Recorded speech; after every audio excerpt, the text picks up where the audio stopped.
Yo guys, what is up? My name is Gian and welcome back to FPL Tribe.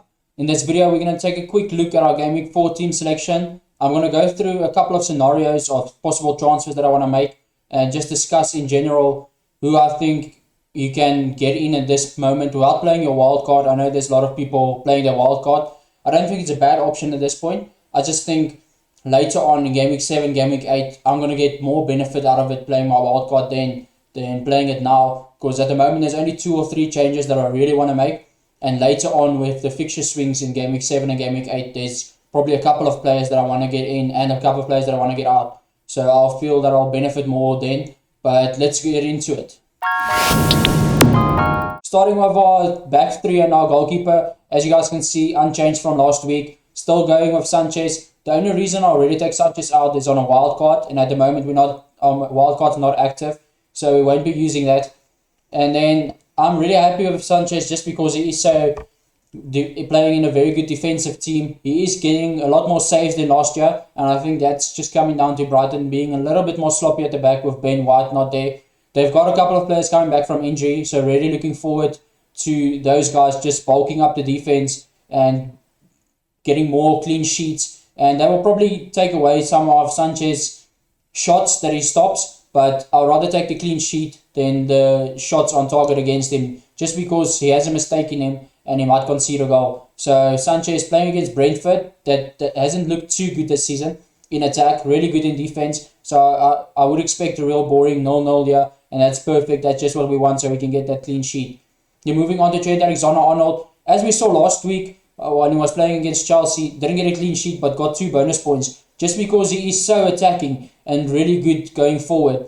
So against a Leeds team where I expect it to be really open and him having a lot of the ball down that wing, just putting in good crosses, even taking shots, he is still on corners, he is still on free kicks. So I would really like a clean sheet here and maybe an attacking return. Then Luke Shaw playing against Newcastle. I think if there's any team you want your defenders to play against this season, it is Newcastle. They look really bad and sloppy in attack. So Luke Shaw, I think, it's definitely got a clean sheet here. With Ronaldo there and Luke Shaw being so attacking and putting in all those beautiful crosses, I really think that with Ronaldo coming into the team and actually starting, Luke Shaw's potential for points is going up even more, just because he has a good cross, and Ronaldo, as we know, is one of the best finishers there is. So moving on then to Reguilon, playing against Crystal Palace this week, really good option for me. And I think he's playing more like a winger at the moment than that left back. So really happy with having him in the team, putting in decent crosses with Harry Kane back in the team. I know we guys know he's a really good finisher, so might even prove for a few more assists for Reguilon. Crystal Palace looked really good in attack last game, but I don't know whether that was just a fluke, because as we know, they're not the best attacking team. So expecting a clean sheet at least from Reguilon here. Even if he doesn't get the clean sheet, like I said, he's so attacking, so you might even get a assist from him just because he is so attacking and putting in those crosses. Then moving on to our midfield, as you guys can see here, here's where our first transfer might be coming in. Like I said, nothing's locked in yet. I am taking Barnes out and bringing in either Jota or Greenwood. Jota will probably come in for me if we get clarity on Friday that Firmino is missing, because there is stories that he's injured and he might be out for at least 4 weeks. And now we got the news that Brazil said no, all the Brazilian players not allowed to play except for Richarlison. So for me, Jota a really good option, because if Firmino is out for 4 weeks, that probably means Jota's going to start for 4 weeks. And Jota has got an expected goals of 0.9. That means 0.9 goals scored every 90 minutes he plays. That's almost a goal every game. And having more minutes, because he normally just plays like 60 or 70 odd. And with Firmino out, he'll probably get 90 minutes. So for me, that it just increases his chances of a goal. So really happy to have him.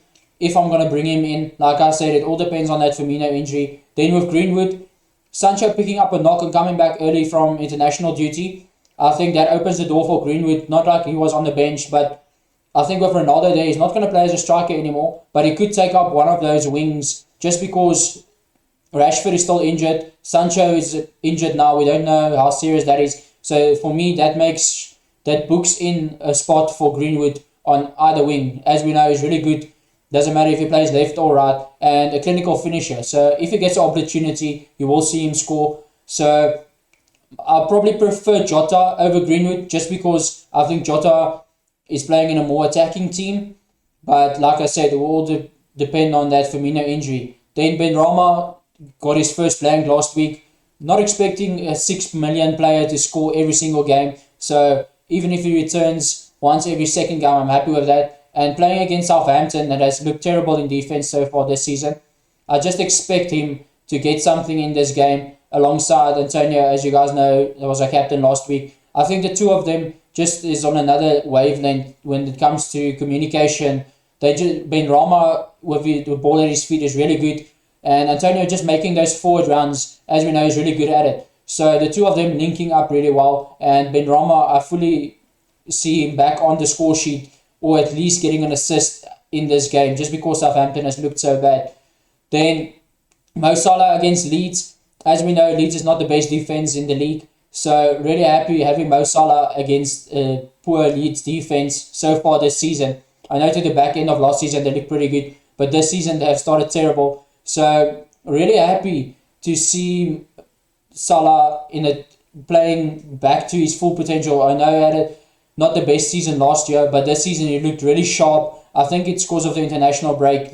A lot of players went away on Euros and he didn't play because he's an African player. So he's going to miss later on in the season, but I think he had a real holiday and just relaxed a little bit. Came back fresh and hungry this season. So I really like him. As you guys see, he's our vice captain at the moment. The captain so far is on Bruno Fernandes. I know there's a couple of or not a couple, but a lot of people that took him out so far this season to get in Ronaldo. For me, I don't know 100% if Bruno Fernandes is off penalties. I will say, I think if there's a penalty on and Ronaldo's on the pitch, I expect Ronaldo to take the penalty. But this increases, as we know, Bruno Fernandes is a lot like Kevin De Bruyne now, really attacking midfielders. So for me, this with Ronaldo there just increases his chances of getting an assist. Because Ronaldo is such a good finisher, Bruno is a really good passer. So I can see him getting more assists now. Maybe coming down with less goals because he's not going to have the penalties. But he is so attacking, he is going to chip in with the odd goal. Even if it's a goal every third game, you know he's on for assist every single game just because Cristiano Ronaldo is in the team now. So for me, against a terrible Newcastle, probably the worst defense in the league, I'm still backing Bruno Fernandes to come up. But this might change to Mo Salah later on as we get more news on who's playing and who's not. I know there's a couple of injuries concerns with Bruno Fernandes and Man United. Not with Bruno Fernandes specifically, but he did play in the last 2 internationals. So I don't know if he's going to come back and need to quarantine. Otherwise, I can get Greenwood in for him as well and get Ronaldo. But I'm not really too keen on getting Ronaldo just yet. I just want him to get some time, get settled. So for me, the captain's armband is on Bruno Fernandes this week. Then moving on to our strikers and on that, our next transfer target. As you guys can see here, Tony's still in the team, playing against Brighton. That's looked solid in defense, but not like last season. So you can expect a goal maybe from Tony, just because all the attacking emphasis goes through Tony in that Brentford team. So if there's going to be a goal or there's going to assist, Tony's probably going to be part of it. So really happy just having him in. And at his price range, there's not a lot of options. So I might just keep him for the rest of the season, or unless we take that wild card and can get some value in a different position. But like I said at the beginning of the season as well, I'm not too keen on getting a 4.5 million attacker just because they don't play. I'd rather have a 4.5 million defender or midfielder, because at least there's a couple of them that play and will get you those 2 points. Even if they're not the best players in their position or the most attacking players, you know they play. And if you have an injury in your starting 11, they will come up and they will give you the points.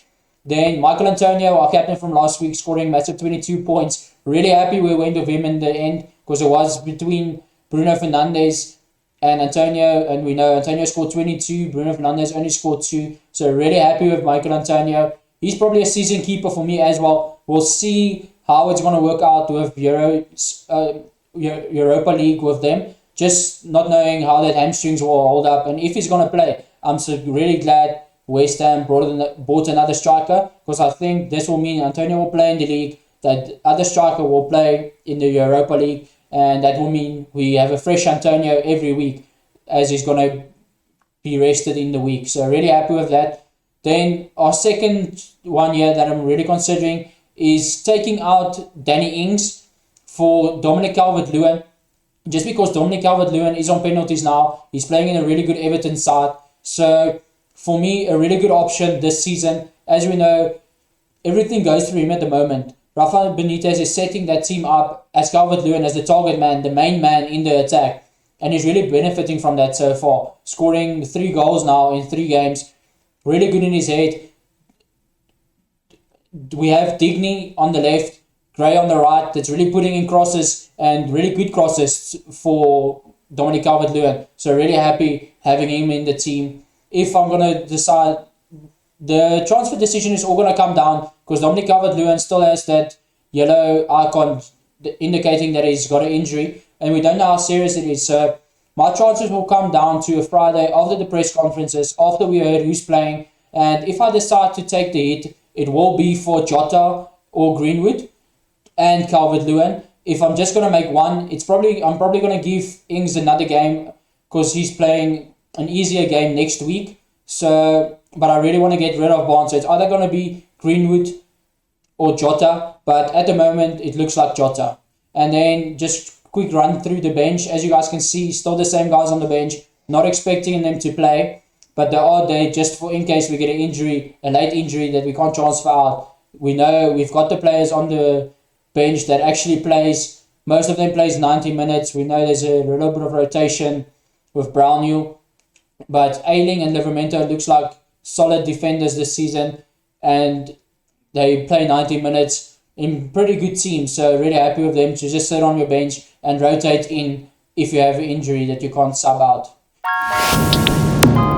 So guys, that's it from me for this video. If you enjoyed it, give me a like, give me a subscribe, and follow me on this journey as we still got a lot more to go through. This is just a couple of transfers that I'm thinking about. I haven't locked in anything, but I'm probably going to go with one transfer, and at the moment, as it stands, it's Jota in for Harvey Barnes, because just Barnes hasn't been playing well. I'm really scared he's going to get dropped soon from Leicester's team. And not just that, he's losing value that I could use on other players. So, like I said, nothing's locked in, but if I'm going to take that -4, it will definitely be for Calvert-Lewin, just because I think the fixtures is so nice for him, these upcoming fixtures. It's just that injury concerned, and I'm not 100% sure if he's going to start. But let me know down in the comments, what do you guys think about it? And also let me know down in the comments who you're going to captain for this week. As captaincy, there's probably 3 or 4 captaincy options available for this week. Good luck, and see you guys next week.